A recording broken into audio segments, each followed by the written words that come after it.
record. And if you guys wouldn't mind, I know thank you so much, Judy, you already tweeted out. Sarah, you tweeted it out. You guys can click the little tell a little bird button and it'll share it on Twitter. I'm going to do it myself right now. Yay, do it. Okay, thank you so much. And hey, so Katie, did you see the little like props you get, the little like high fives that people can give you, and we can we can give each other, and it shows people's little Twitter. Oh, you can't give yourself any. What's wrong with that? That's probably smart. You know, you have to wait for everyone else to give you some love. I never tried to give myself any, so I just thought I'd give the other side. So welcome to the Biz Chicks podcast, everyone. This is a live video podcast where I'm interviewing Katie Krimitsos, and this will rebroadcast on my audio podcast feed at bizchixpodcast.com and in iTunes and anywhere else you listen to podcasts. And it will broadcast next Tuesday. So you're getting a sneak peek. You're getting to see it happen in action. This is part of a series I'm doing on masterminds, networking, and teams. And so I kicked off the series a couple weeks ago, and with kind of a informational episode, solo episode, and then last week on Blab and airing on my podcast as well. I interviewed Romy Mushtak, who is part of my personal mastermind. And in this part of the next two episodes, I'm introducing you to the women that are in my inner circle, the women I mastermind with. And here today is Katie Krimitsos of Biz Women Rock.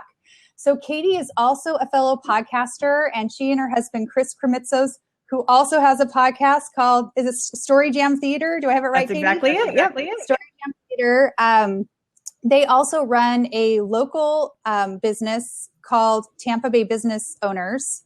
And did I say that right, Katie? Yeah. I'm doing this all off script. I'm just doing this free will. Way to go. You're doing great.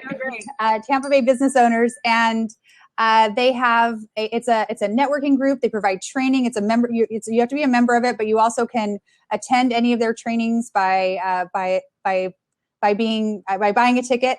And so she has such a wealth of knowledge on networking in person. And what I've noticed about Katie, she's very good at networking online. And so I'm going to get her to share some of those things too. But as part of the podcast, we're going to, before this episode airs, I'm going to re-air an episode I did with Katie when we literally had just first met. So if you're listening to the audio podcast, the episode right before this is my first interview with Katie, which I looked back was in May 2014, Katie. Yeah, that was a while ago. I was listening to it in preparation for this I was laughing to myself going, oh my gosh, how we have both changed so much. I know. And so I feel like our relationship is really interesting because I think if people look at us from the outside, they might be surprised. Like, why would you guys want to let each other in on your secrets of your business and get input from each other when you seem like you probably should be competitors and frenemies? I like that term. So Katie's not my frenemy. She's my friend. And there's no part of the word enemy that comes into the relationship.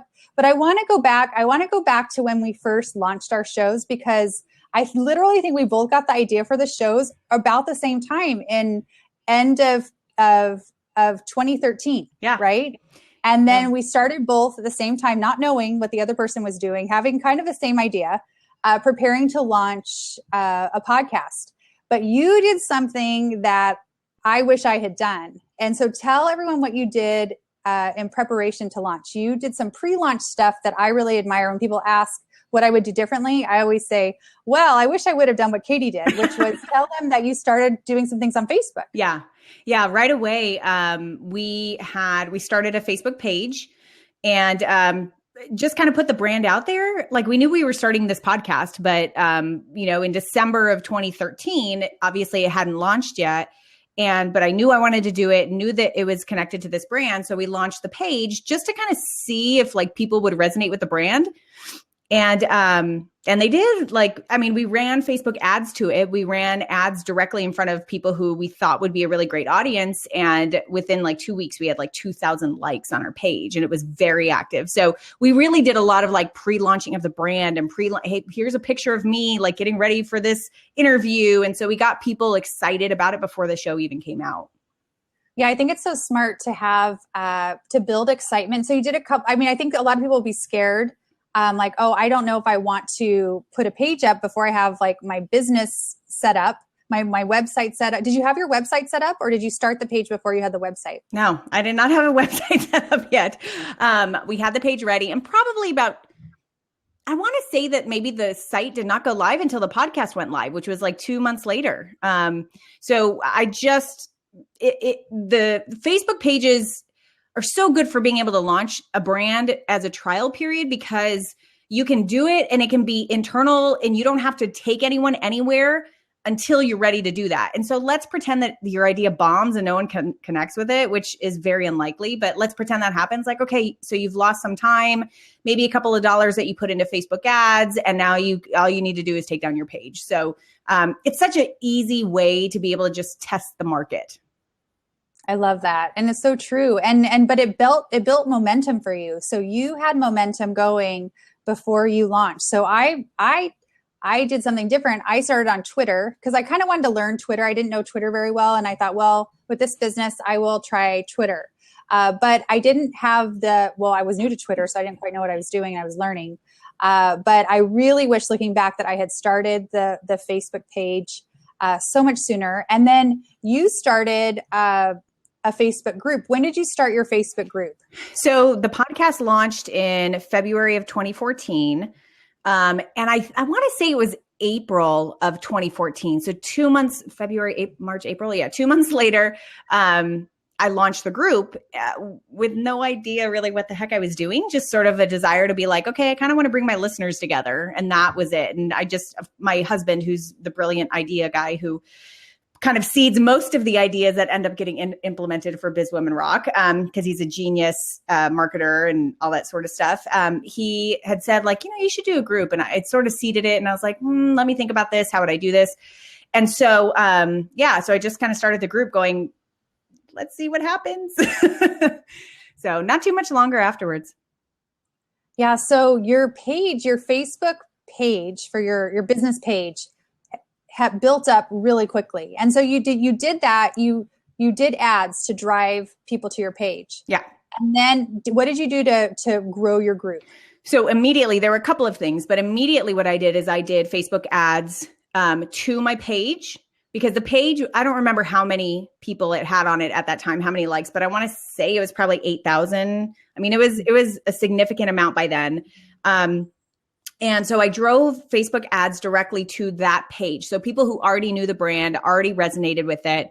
And now I was just saying, hey, this group is exclusively for you guys. So, and then we did ads, I believe, to related pages as well. So other pages that had business women as a part of them. And so we would drive ads that way. And then it was a lot of organic stuff. It was a lot of me personally inviting people. It was a lot of me putting that in email autoresponder, having that on my website, all that sort of stuff. And then I believe that you also had a few kind of brand ambassadors, so to speak, because it's scary to launch anything, right? A business, a Facebook page, a Twitter account, anything we launch is scary, at least for me.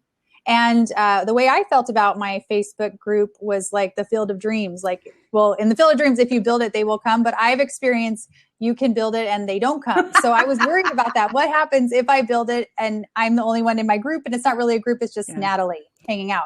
So what did you do to kind of make sure that it was a community from the beginning? So immediately, again, I was kind of lucky with the fact that I had a little bit of activity in there, because the people who were already on the page were very used to being active. That was a very active page. So when I brought them over to the group platform, they started being active, but it definitely wasn't a lot. I mean, I definitely had to be there a lot. And then I think I had actually interviewed somebody who recommended brand ambassadors and told me her story about how brand ambassadors work for her. And I'm blanking on her name right now, but, and so I was like, that's a really good idea. So it wasn't too long. It must've been like a month after I started that I reached out to probably about 10 women. And I know the majority of these women personally, or they just had immediately been active in the group already. And so what I did is I sent a little email, like a private message to each of them, not a group message to these 10 people all at once, but a private message to each of them saying, hey, Beth, you have been such a great supporter of Biz Women Rock. I would love to invite you to be a brand ambassador for Biz Women Rock. And here's what that means. It means, you post often in the group, you're helping, create activity in the group, you're commenting when people post, and you're just being active and showing everyone the value of being here. Would you be willing to help? Does that sound good to you? And 10 of those women said, of course I would, Katie, because they're natural leaders and, they want to be involved and they really loved what was going on with the brand and they loved Facebook groups. It's not like I was asking them to be anywhere where they weren't already. So they said yes. So all of a sudden, I didn't have to be there 24 hours a day. And there was this onslaught of activity going on and I could rest, I could breathe like, okay, I know there's value happening there when I'm not there. So that was absolutely foundational to making the group active, making sure that there was value right away for everyone and making sure that I felt like, okay, I've got leaders in here kind of, representing the brand and continuing to do stuff. And that's pretty cool. And they're still active to this day.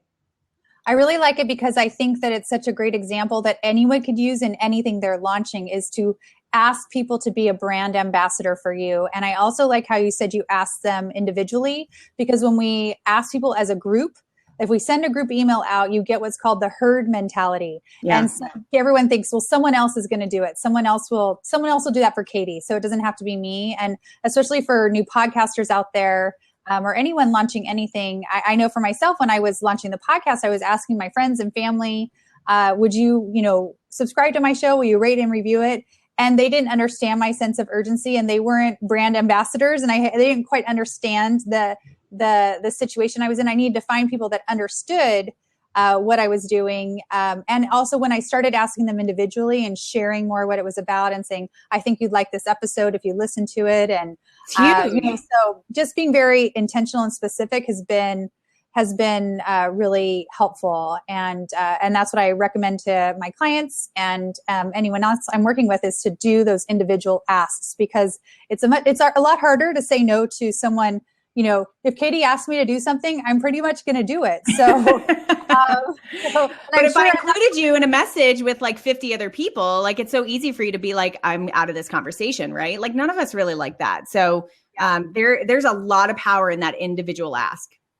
So Katie, I launched the BizChix podcast January 31st, 2014, and I was up and new and noteworthy, and I was like the only female entrepreneur show. And then this Biz Women Rock show starts popping up next to me and like flip-flopping in first place. And so what did you think about me and my show before we knew each other? We just saw each other's little show art. That's all we knew. So you guys are going to get in on this little secret that not even Natalie knows as far as what my first reaction was. So I'm going to state outright that I am definitely a believer in abundance, which is why we're at this point right now, right? However, when I first saw that, just like Natalie had mentioned in the very beginning, I saw that there was this massive hole, gaping hole where women in business needed to be. They needed a home. And Natalie obviously saw that too. And so so you launched, and I think like seriously, like 10 or 12 days later, I launched. Mm-hmm. And so my immediate thought was like, WTF, who is this girl? Who is she? I immediately listened and I was like, I'm immediately doing comparisons like, okay, so what's the tone of her thing versus what mine is? Well, she interviews guys too, or she interviews guys. So I'm a little different there. Like I immediately did sort of this comparison, right? Now, and I would continue seeing you kind of come up. I'm like, dang, man, she's up here too. Like we're duking it out. But I really, probably after like 2 days of that, I immediately had this more natural reaction, which was like, all right, Katie, like, come on, she's got some really good stuff. And in the space of business and women, if my goal is really to bring amazing business stories from women, how can what she's doing be bad? Like everything that she's doing is exactly in line with what my belief system is. So let's connect. Like, let's see how we can help each other. And that's sort of where I just naturally live in business. My human side, my error side, obviously is like, what's going on? But I think that's the need to like distinguish oneself. But it seemed very natural for me to be like, okay, she's doing good stuff, and I believe in what she's doing because that's exactly what I'm doing. Yeah. I felt this. I mean, I think we had the exact same reaction because I was like, yes, I'm here. I'm doing this. And then Biz Women Rock shows up. I'm like, what's up with this? Who is this chick? You're right now. And I remember like in the mornings, when you first launch your podcast, you're very, very like focused on iTunes new and noteworthy. And so every day it's like the only way you can measure anything. There's so few things to measure in podcasting. We can see how many people are listening via our downloads, via our media hosts that we use. But to have kind of like a third party ranking you, and they're using an algorithm that we don't have control over what they're doing. And they can also just put whatever they want up there, which they do sometimes. But that was what I think we were probably both doing every day and multiple times a day, was looking at new and noteworthy in iTunes. And so I remember my daughter, who she's 13 now, so she must have been 11-ish at the time. She'd be like, "What's that Biz Women Rock doing today, Mom? What's up with her? Where is she? Where is she? Where are you?" So because you could see what was going on in my house. Obviously, Yeah. It was a family-wide issue and effort. That's what Chris was doing too. Like, what's with the chicks girl? How's she doing? Yeah. And so, but Katie and I were also both part of Podcasters Paradise, which is a community started by John Lee Dumas and Kate Erickson, which is how we got trained how to podcast. And it's also a community of podcasters. But Katie reached out to me first. And so I really credit you with that, Katie, because I don't feel like I'm as evolved as you are in business. I am now, but at the time I wasn't. I was, we're both athletes too. You guys we've done similar sports. We almost could be in some ways the same person at times. Like, seriously, we both did competitive swimming. We have so many similarities. It's crazy. We both work with our spouse. Yep. And so I'm a really competitive person. And so Katie invited me to be on her show, and and I looked when that was. I'm like, when did I first get an email from Katie? And it was May of 2014. So it wasn't very long. It was just a few weeks later, and then I reciprocated and had her on my show too, because she was so awesome. Yeah. And then after that, we decided to start being accountability partners. And so for a period of time, we were emailing. We had a couple of Skype calls, just like talking about our businesses, how we were going to monetize. Turning a podcast into something that makes money for you is not an easy thing to do. So there's some people out there that have been very successful. John Lee Dumas is one of them. And there's very few people, almost none, who've done what he's done. He started with nothing, no platform at all, and has built a huge platform that he's been able to turn into a very lucrative business. And he even says today, he doesn't know if he could do that today, what he's done, because the landscape is different. Everything's different. Yep. Everything's different. There's so much more competition out there. And I'm so glad we launched when we did, even because not to preclude anyone who has an idea from launching, because there is room and space for so many people, and more listeners are coming every day. But I also wanted to share, Katie, so we started out like doing some accountability stuff. And then I was about to give birth with my third child, who was born beginning of September 2014.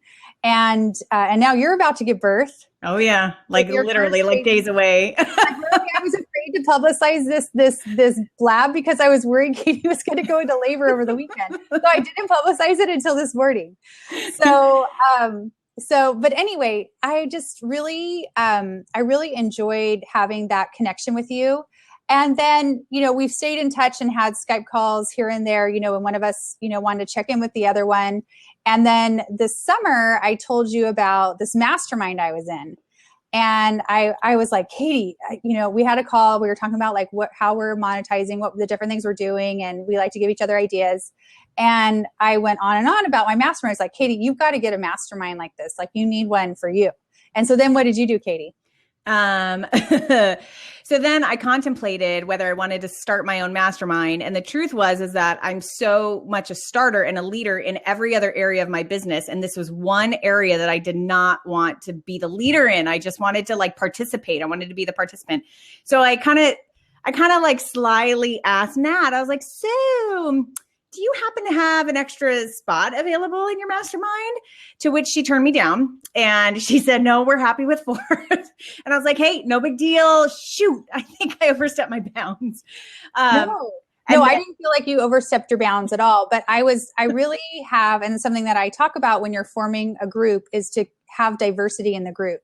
And as we've just talked about, you and I have so many similarities, but we also have a lot of differences and a lot of different ways that we see the world. And so that's something that I looked for in creating my mastermind. So we have, someone who used to be a medical doctor, someone who used to be a teacher, and someone that has a PhD in history, and me. That was the four of us that we had.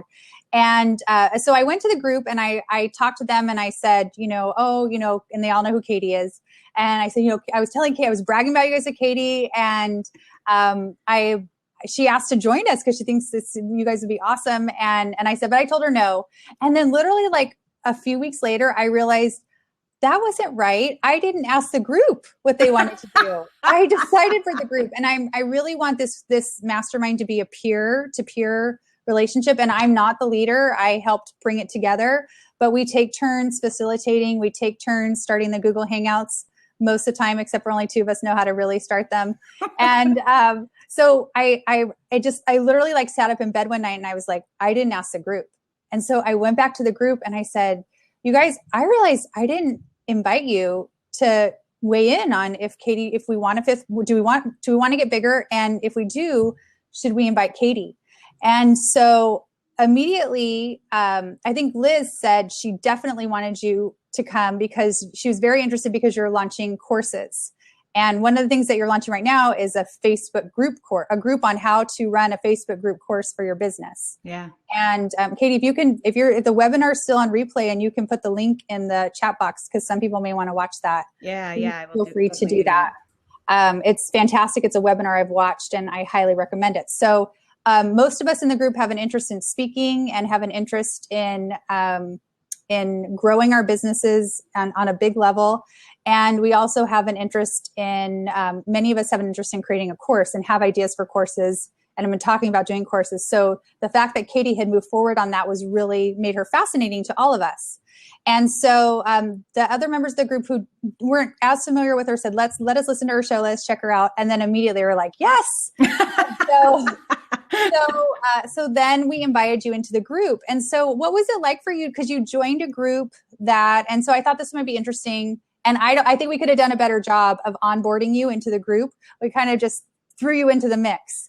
But what was it like joining a group that had been together for, I think the four of us had been together for a few months, and then three of us had been together a little longer. What was that like for you?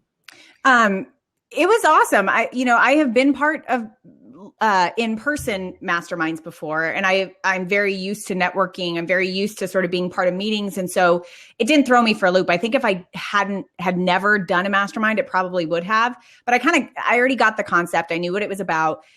And truthfully, I'm actually glad it worked out the way that it did, because it really forced me to kind of honor that space and have a lot of respect for that space. I would have done that anyway, but I think if you would have just been like, easily threw me in, maybe I wouldn't have had that amount of respect for it, but I think I would have still, but I really, and I still do, but definitely that first time I remember feeling like, I'm kind of like getting watched right now, but totally in a space to be myself and trusting the mastermind process. I mean, Natalie, just the act of masterminding there's a whole sanctity of what happens within a mastermind. And so I honored that. I really respected that.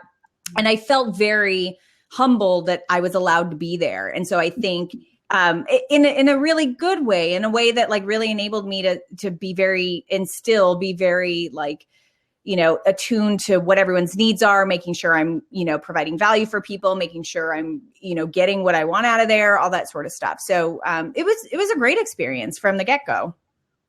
I personally wanted you in there selfishly because I want more access to you. And when we're doing accountability partners one-on-one, it's easy for us to be like, I'm busy this week, or I didn't quite make it happen. And, you don't mind Katie, right? So, or you might say, Nat, no big deal. So I really kind of wanted a little bit more formality to time with you, because that is sacred space for all of us that we pretty much make unless we're like giving birth, which, Katie may miss a few weeks. Or, it's just really, we've hardly missed, and anyone's hardly missed only for like vacations or a really like important business travel or some reason why they could not be there. And then we always watch the replay we record via Google Hangout, and then there's a replay available just privately for our group. And so it's nice to know that you have all these people really plugged into you and really honoring that time and space and the commitment. I feel like everybody in the group has made a huge commitment to be there on time and every week and to each other's businesses too. Yeah. And I will say, Natalie, because I know you run a lot of masterminds and you have, students who are in your masterminds. And there's one thing right before I had approached you about it, or we sort of started talking about it, like there was this feeling that I had of like, I need somebody else looking in my business rather than myself and my husband and the few people I might let in on just kind of an as needed basis. Like I felt really isolated in that. And I felt like I really can only grow if I'm letting other people who are sort of in the space of what I want to do and in the space of where I feel like I'm going, if I can have them look in on me and make me see other stuff. And I think that's why you choose to become a part of a mastermind, is because you recognize the power in other people being able to see what you're doing, and give you really awesome advice and feedback about that. So I can tell you straight up, ever since I've been a part of it, which hasn't been that long, I have felt so like relieved, like, okay, finally I've got this safe space where I can take my business and be very vulnerable with it and trust that it's going to grow exponentially, because of me allowing it that space and allowing other people to see it and allowing other people to, have that feedback. And I was really stifled before. I mean, my husband probably picks at me all the time because he's like, I told you should have done that a year ago. And I was like, I know you did, but I just needed to hear it from the group. So, I mean, it's really powerful because I have made tremendous steps in my business in the few amount of, I want to say this is probably my 4th or 5th week with the group. No, it really hasn't been very long. It seems like I feel like it seems like we've been together as our current group a very long time, but it hasn't been that long. No. Since you joined. Yeah. And I really attribute that to that space and to each of you ladies that are in it with me that, that I'm trusting to give you my business, and you guys take care of it so well. And you have my best interest in your minds. And it's had a massive impact already. Katie, I want to make sure we save some time for questions. So you guys, if you have some questions, you're welcome to start throwing them into the feed, and we will get to them in just a little bit. But I want to talk a little bit about networking, because that is something you are really amazing at, both offline and online. So maybe could you share, what are some of your tips for building relationships, maybe for those people that are going to a live event and walking into a room where they don't know people? And also, how have you built relationships online as well? So just to give you a little bit of a background, so the Tampa Bay Business Owners has been around for about 7.5 years. So for 7.5 years, I have been in the trenches of building networks, truly building networks, and having a membership organization and being there, at meetings with people, meeting people one-on-one, meeting people in groups, running workshops, all sorts of stuff. So people, I'm not going to, it definitely is a skill set that you learn over all of these years of doing it. But one thing that I can attest to absolutely is that the power of networking and the true, where networking really ends up working in the sweet spot is with your intentions. And my belief system, and what I have seen over and over again, is when you have an intention of going into a room, walking into a room, whether it's a real physical room or whether it's a virtual room, with the intentions that are selfish and the intentions that are all about what are you going to get out of that room, networking will not work for you. And as a matter of fact, it will probably earn you some enemies, because you are most likely the person that is kind of shoving business cards in people's faces because your number one goal is to get X amount of leads out of that room, right? Now, I want to say this and tell you that it's not the fact that I'm ignorant to the fact that networking helps you build your pipeline, and in online or offline, it helps you build your pipeline. It helps you. There are things that you want to accomplish with certain people in the room. Like those things are not bad. But when you walk into a room virtually or physically with the intention of being there as a valued resource to other people, it's easy to say, but actually doing it is a very different act. And so when you walk into the room with the intention of giving to others, then you end up receiving an onslaught of whatever it is that you want. And so, when you're meeting people, it's not about like, how can I talk and tell you and give you my 30-second pitch right now? It's about listening to who they are and what their needs are and what's going on. And maybe even possibly not getting anything in about yourself during that conversation, but allowing that conversation to seed a relationship that ends up building into something bigger. And so, immediately offline, that makes total sense. You're just talking to people. In the online fashion, it's the same concept, but it works a little differently. So I'll give you this example. In my group, Biz Women Rock on Facebook, I do a lot of connecting, and I consider that a huge part of networking. And so there will be times that, women are coming into my group, members are asking like for a resource. Hey, is there anyone who knows anyone who does website building? Is there anyone who can speak about this PR thing? Is there anyone who can talk about podcasting? And my job and what I love to do is to be an immediate connector, because it gives me value and it gives the group value to that person, to that member. And I'm not asking for anything in return. And so what I'll do is I'll go in there and I'll tag people who I know could help the person who's asking that question. And I'll ask them to get in on the conversation. And what ends up happening is that everyone's grateful for that connection. And without sounding too weird about it, it leaves them indebted to me. It leaves them indebted and grateful to me for actually making that connection. So networking offline and online, being a connector, being someone who helps people get to what they need is invaluable. And I see that working offline and online in so many different ways. Absolutely. So Carol, who's in the group, and then I know very well. Hi, Carol Cox. She says reciprocity. It's all about reciprocity, and we do. When someone helps you, you naturally want to help them back. And I think it takes a special mind, Katie, though, because you're keeping a lot of people's gifts and talents and things they can do for each other and businesses in your head. And is that how you do it? Do you keep it all in your head, or do you have like this big database that you can like search? I do not have a spreadsheet on this. No, I do not. And I don't have a database. But here's what I'll tell you is that people recognize when you're a connector, they want to stay close to you, because it is all in my mind. And so I'm keeping it top of mind. And so somebody was asking the other day about a copywriter. And I literally had just had a conversation with one of my members about her copywriting business. And so I tagged her in it. And so she knows that she better keep active. And so it's all a positive thing. Like, she remembers to keep active so I can see what she's doing and I can recall whenever someone needs something that she does. So it's this natural way of being able to sort of be remembered and but I don't have any specific process for it. I just kind of come up with like, oh, who was I talking to? Or, oh, I remember somebody does that. So I'm sure there's a more organized way to do it, but I kind of like the organic way. Yeah, I do too. And I think you're making a good point, and maybe you don't even know that you're giving advice, but Katie and I both run private Facebook groups for our communities. And what she said kind of underneath all that is, if you're active in her group, she's going to remember you first when someone asks for help of your business. And it's not that, and again, it's that intention, like you're not in the group being like, I'm going to stay on top of mind on Katie, so she'll do this for me. But it's just a natural result that's going to happen.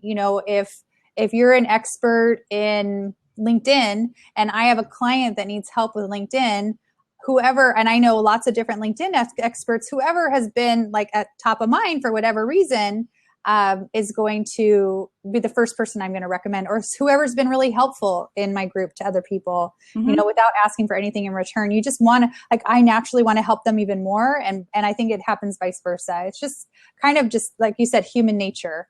So, but I guess that's like a good secret tip that we kind of pulled out there. A little secret tip about participating in groups. A question we have from the room from Sarah. She says, what would you recommend for someone who's a beginner at networking? I guess my biggest recommendation is just to force yourself to do it. So whether we're talking about kind of an offline networking group to participate in, or different events that you're going to, or an online networking space, like within a group, I just recommend to be active and challenge yourself to be active. Even if you don't know what you're doing, like just go and talk to people.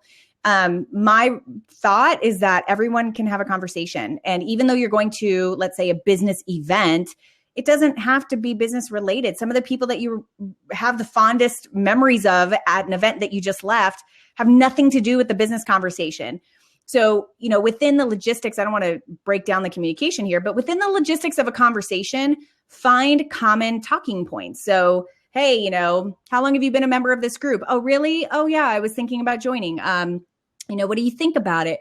Oh, so what do you do? What do you do? That's the question. But, it's just about creating conversation and finding commonalities with the person that you're speaking to, and let that be good practice for you to build relationships. Networking is all about building relationships, and it doesn't have to produce business in order for it to be super successful. At least it doesn't in that moment, because if you focus on it needing to produce business in that exact moment, it will die much shorter, and you will have relinquished what the possibilities of that friendship, relationship could possibly grow into, which is a friendship, which is, great business partnerships, affiliate relationships, all sorts of stuff. So my recommendation is just to go and practice talking to people. That's really it.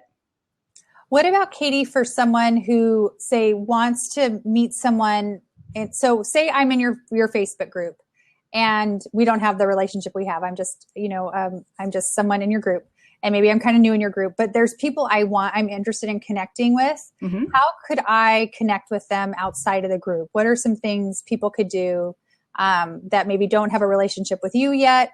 They haven't been a guest on your show, and they don't know you locally, and they really just are kind of just brand new to the community, but they see someone, gosh, I really want to align with this person, or I'm interested in getting to know this person better. Maybe I want to be in a mastermind with this person, but I want to start a conversation. What do you recommend?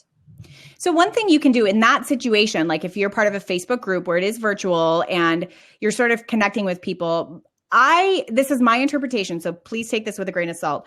I don't think it's uncalled for to actually reach out to someone in a private message and just say, hey, you and I are part of this group together. I noticed you did this, would love to chat sometime and see if there's a way that I could help you, or see if there's a way we can connect or help each other, or whatever it is. I think that's still really well received, as long as, again, you approach it to, I kind of like you, like, let's see, how we can help each other out. And, or if you want something a little bit more subtle, what I would recommend is just commenting, being someone who comments on that person's posts quite frequently, so that they get to know you and they get to be like, oh yeah, Natalie's commenting again. Okay, cool. Or replying to things that they're commenting about in another thing. So pretty soon, after a couple of comments or a couple of replies, you now have a reason to message them and say, oh, hey, isn't that funny? You and I think that same way about whatever. And then use that as a space to be able to sort of take that conversation elsewhere. I think that's really a good idea, because I feel like we're going to have to change how we network, really, because I personally am spending a lot more time online. I think you are too, than offline. And so just also figuring out kind of there's some etiquette involved in it too. So one thing I would suggest not doing, which has happened to me, is I'm in a group with someone and they private message me and they want to sell me something right away, which that's a real turnoff. And so if you do want to sell someone something, and that could be something that happens down the road, that's not how you start the relationship. It's like, you have to think about similar to how you would behave if you were in person. Like, you wouldn't go up to someone and be like, hi, I saw you here once before. Do you want to buy this from me? I wouldn't go to somebody and be like, hi, I kind of said hello once before. Do you want to be my private coaching client? I'm a really great coach. No, that's going to turn someone off. You have to develop a relationship with people. And I think the biggest word you said today was the intention. What is your intention behind it? Mm-hmm. The reason I bring up networking is because it really, for me, fits back into the concept of masterminds, because the people in your network are the people that you're most likely to be drawn to mastermind, or to be asked to mastermind with. And then once you're in a mastermind with people, you have access to their network. And literally, if there's anyone in my network I could, connect Katie or anyone else with her. And I think probably you feel the same way. Mm-hmm. And we're all the time, we're thinking of that. It comes up in conversation, like, oh, I could connect you with so-and-so, or Katie and I've had a lot of guests on. Oh, I've had this guest and that's her area of expertise. Let me connect you. And so that's why I brought networking into the conversation along with masterminds. And then an amazing, successful mastermind to me operates as a successful team. And so that's how this whole series is coming together and why I'm focusing on these different topics. So thank you, Katie, so much for covering that. Are there any other questions that we can take? We'd love to answer any more on masterminding, on networking, on team building, community building. Okay, so LinkedIn. LinkedIn, Katie, there's a question. Have you had success breaking in through LinkedIn to connect?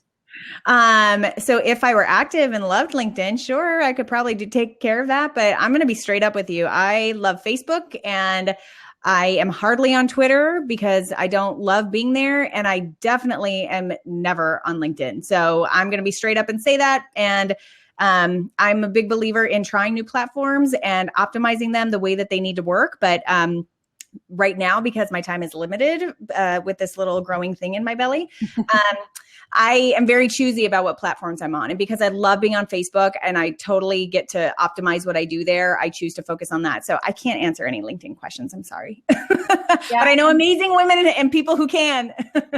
Yeah, so there actually is someone and for my community on Blab right now, and she's having huge success with LinkedIn. Her tribe are pharmacists, and they're on LinkedIn and pretty much only on LinkedIn. And it's so you really have to think about who are you targeting and are they on LinkedIn?